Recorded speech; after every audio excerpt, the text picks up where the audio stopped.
साधना का उद्देश्य। कभी आपने गौर किया है कि नीरसता क्या है? अरुचि से या बिना प्रेम के किसी भी विषय को यदि बार बार दोहराया जाए तो हमारा मन उकता जाता है। यही तो नीरसता है। नीरसता एक परत की तरह हमारे स्वरूप को ढक देती है। आध्यात्मिक क्रिया साधना का उद्देश्य है नीरसता को दूर करना और फिर से आत्मा के साथ जुड़ जाना।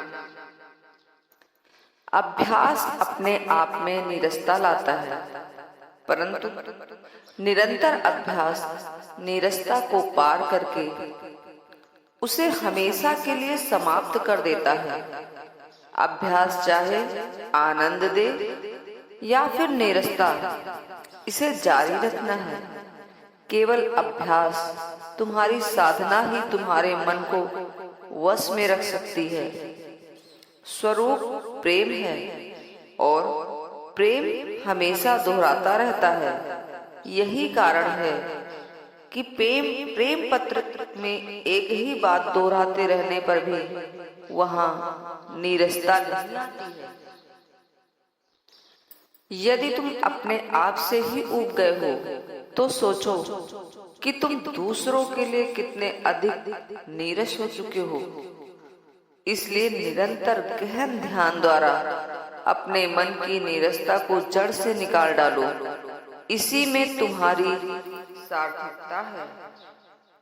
यदि तुम ध्यान करने में असमर्थ हो क्योंकि तुम्हारा मन अत्यधिक चंचल है, तो सिर्फ यह महसूस करो कि तुम थोड़े से बेवकूफ हो। ऐसे में तुम गहन ध्यान में डूब सकोगे। तुम्हारी बुद्धि दरअसल तुम्हारी संपूर्ण चेतना का एक छोटा सा अंश है। यदि तुम बुद्धि में ही फंसे रहते हो तब बहुत कुछ खो देते हो।